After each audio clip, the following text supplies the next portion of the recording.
Assalamualaikum warahmatullahi wabarakatuh. Selamat sore dan salam sejahtera untuk kita semuanya. Saudaraku, rekan-rekan pers yang saya hormati, suasana sore hari ini pasti suatu suasana yang berbeda dari suasana pertemuan-pertemuan kita di tempat ini dari beberapa kali pertemuan dengan kawan-kawan semuanya. Sejujurnya harus saya katakan, dalam kapasitas saya, baik secara pribadi maupun selaku Ketua Umum Dewan Pimpinan Pusat Partai Nasdem, beserta dengan seluruh jajaran DPP yang ada pada sore. Dan tentu juga tidak terlepaskan dari seluruh Selagorden, baik Dewan Pimpinan Wilayah, Dewan Pimpinan Daerah, sampai DPRD Partai Nasdem seluruh Indonesia. Kami dalam suasana penuh keprihatinan, kesedihan yang sukar untuk kami tutupi. Kami berupaya untuk menutupi ini. Kami berupaya untuk kami tetap tegar, bisa tersenyum dengan teman-teman semuanya. Kami upayakan itu.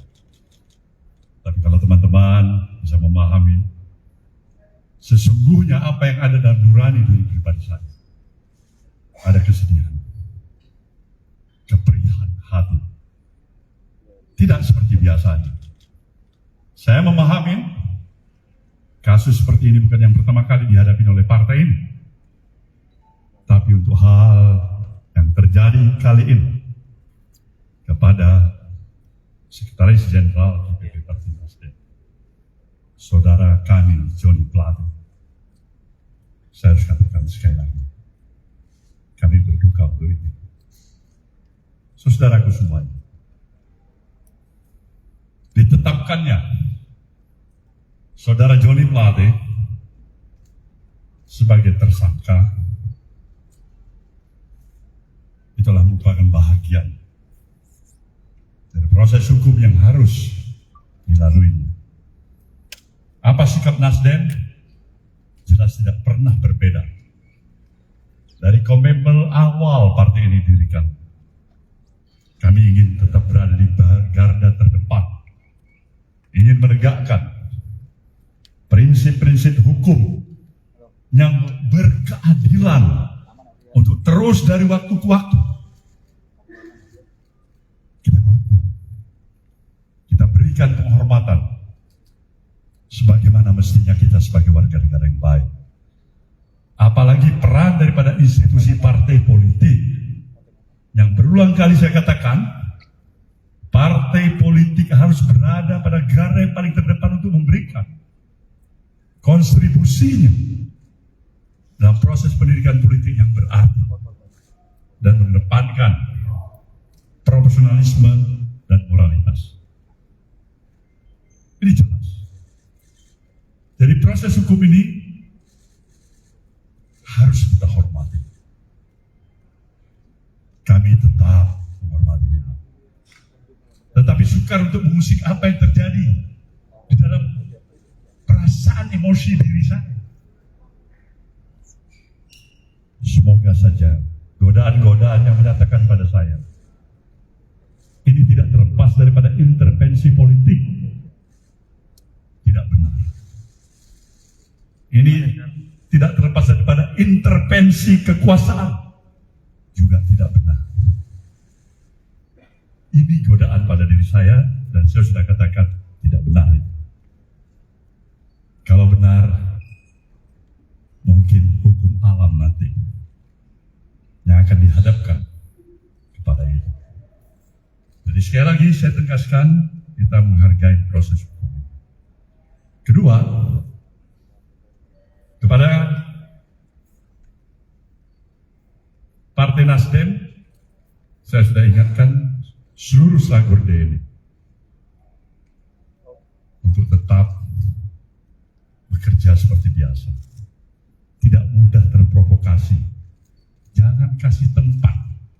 siapapun yang mencoba untuk mengadu domba di antara kita satu sama lain. Karena kita lebih mengedepankan komitmen kita terhadap stabilitas nasional yang kita. Ini jelas komitmen kami yang kedua. Dan yang ketiga, mengingat tugas dan kesibukan, posisi dan peran kesekjenan. Maka pada hari ini kami telah memutuskan Saudara Haji Muhammad Taslim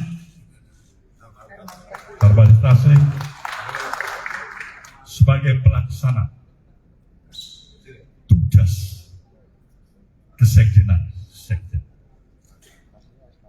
Inilah yang bisa kami berikan keterangan kepada saudara semuanya.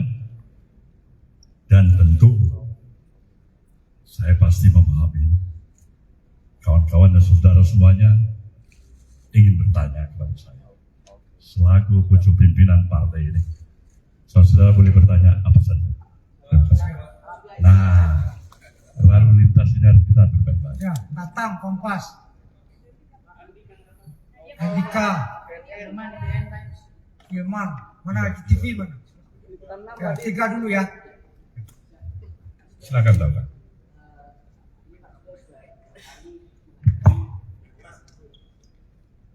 Siap. Mohon izin Pak Surya dan jajaran elit Partai Nasdem. Mohon izin bertanya Pak Surya, ini sudah kali kedua Sekjen Partai Nasdem, yang pertama dulu Rio Capella dan sekarang Pak Joni Plate terlibat dalam pusaran korupsi. Apa evaluasi ke depan Pak yang akan dilakukan? Yang kedua adalah bagaimana setelah kasus Pak Joni Plate ini hubungan antara teman-teman Nasdem dengan istana akan seperti apa Pak? Terima kasih. Baik.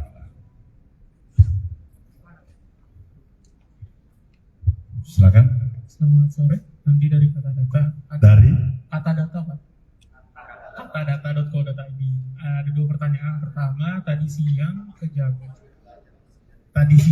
Kejagung bilang bahwa akan mengusut kasus ini, aliran dananya ke parpol. Nah, dari tanggapan Pak Surya Paloh sendiri menanggapi strategi Kejagung itu seperti apa? Dan yang kedua, tadi siang juga Bang Faldo bilang bahwa jabatan Menkominfo akan digantikan oleh PLT.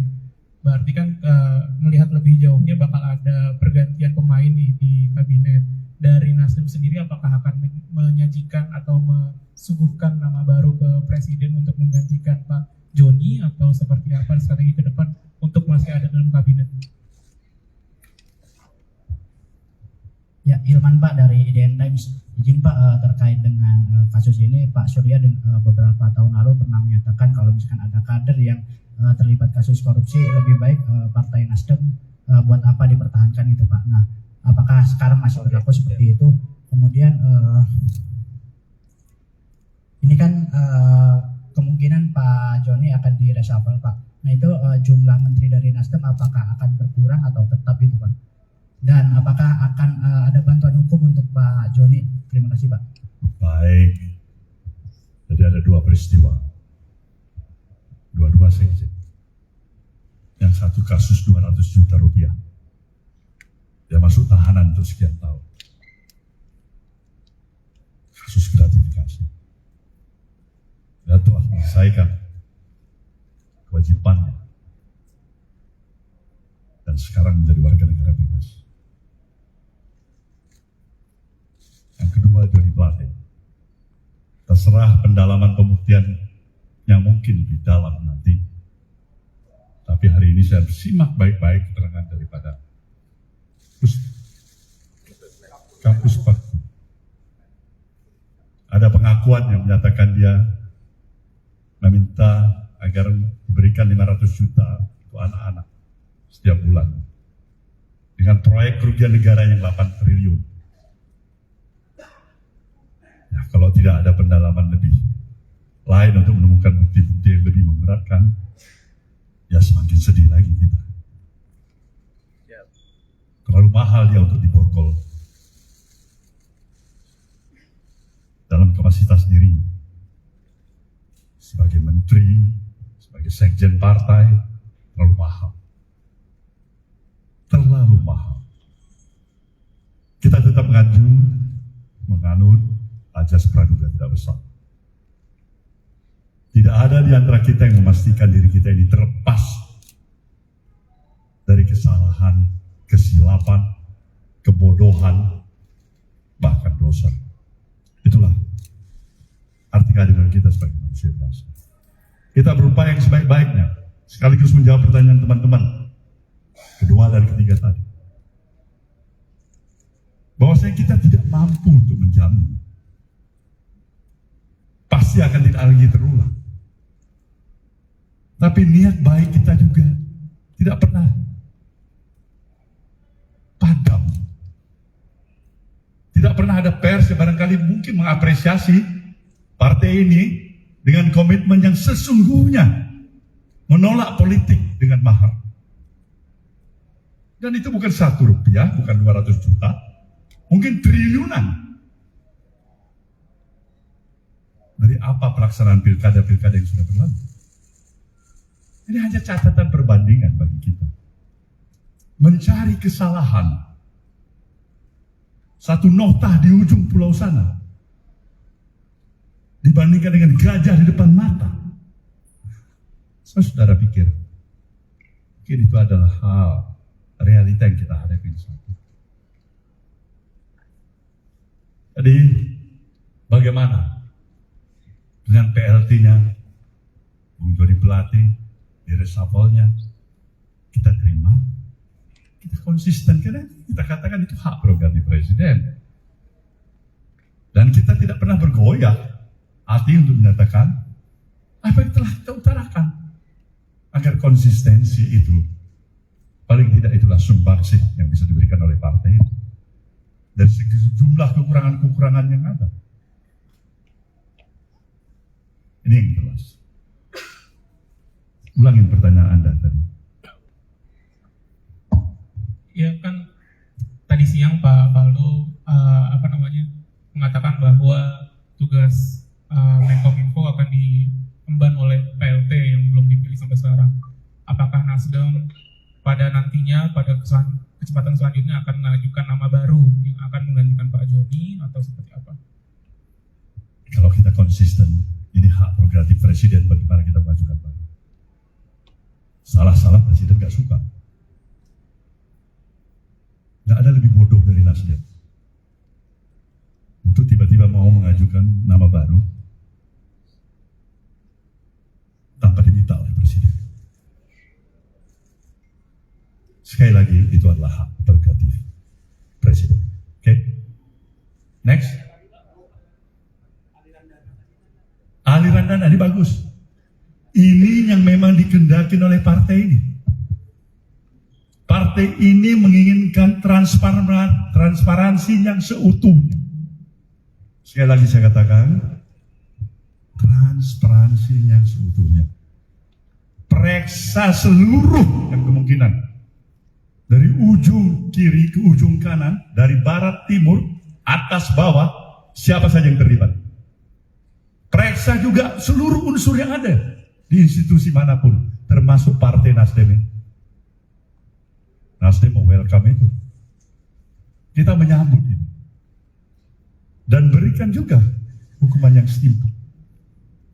Tanpa ada leg spesialis dalam pengertian privilege. Si A boleh diperiksa, si C tidak boleh diperiksa. Semakin sedih lagi kita. Semakin sedih.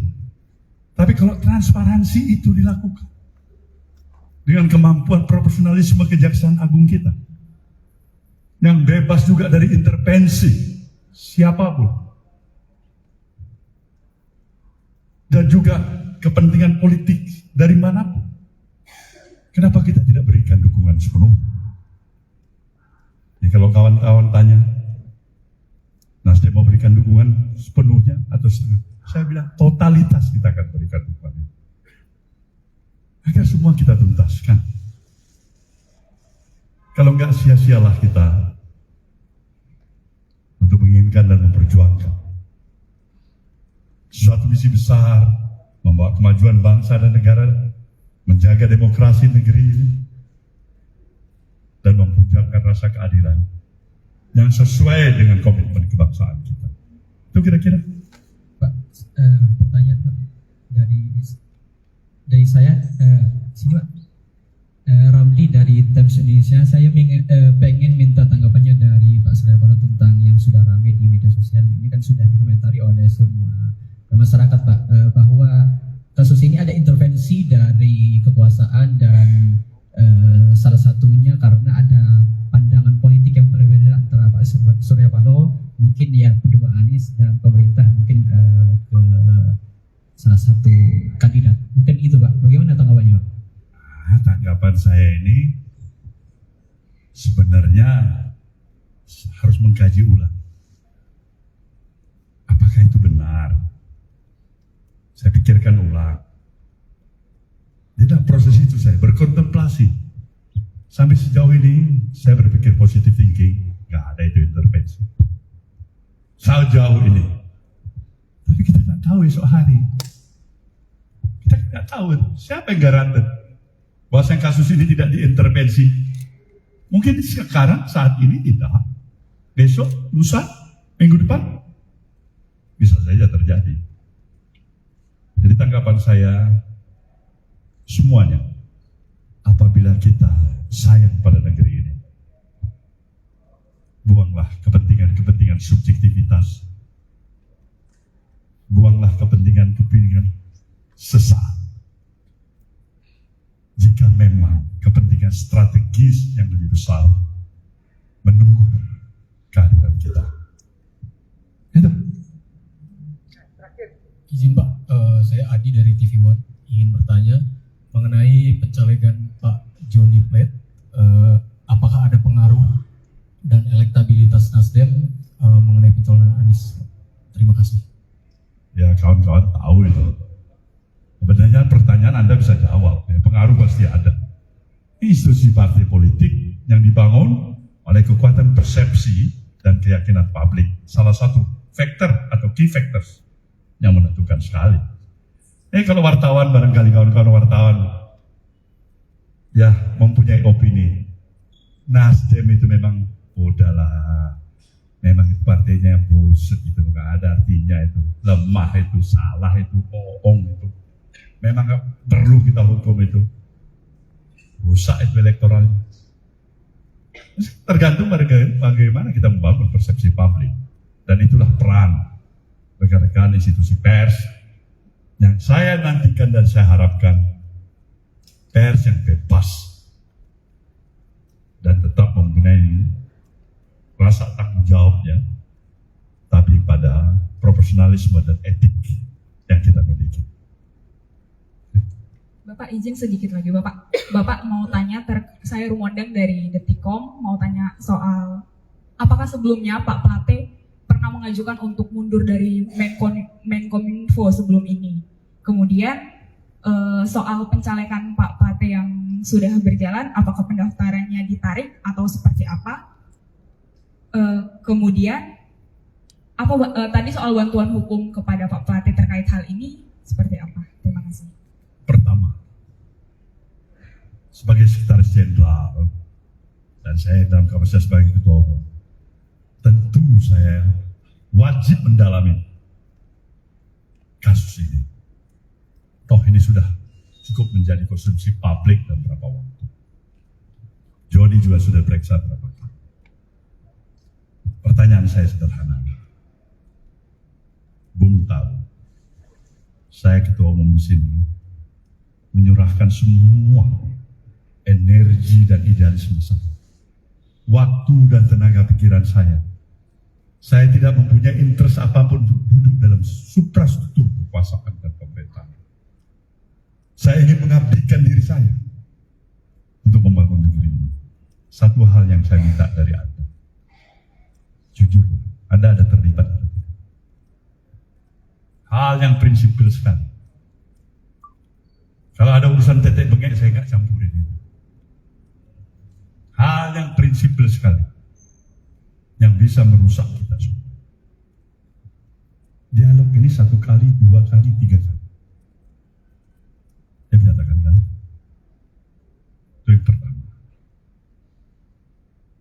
confident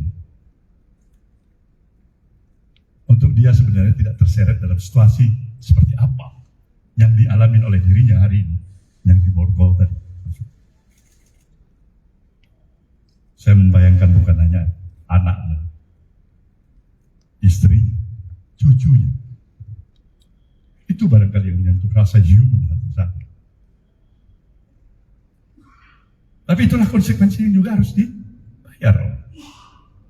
Kedua, mengenai masalah pencalekan. Ini kita akan konsultasikan dengan KPU. Kalau memang KPU menyatakan oke, kita masih mengajukan ajas presumption of innocence. Praduga tidak bersalah. Jelas itu. Bantuan hukum wajib. Kawan-kawan di luar partai aja kalau memang minta bantuan hukum kita kasih. Apalagi sekretaris jenderal partai itu. Kewajiban kita untuk memberikan. Baik, kawan-kawan semuanya. Satu Pak. Thank you.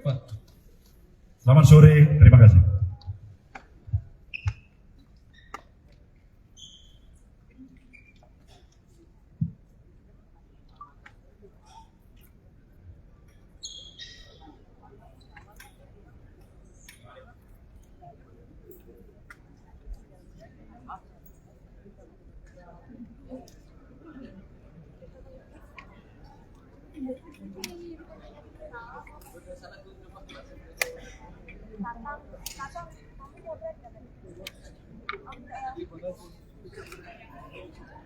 Ntar aja mau Ras, biar aja lu. Ada Zandri. Iya, ada yang mau bergerak apa dari sini? Bang masih ngerolling nggak bang? Mau diri udah boleh belum? Udah. Oh udah ya, alhamdulillah.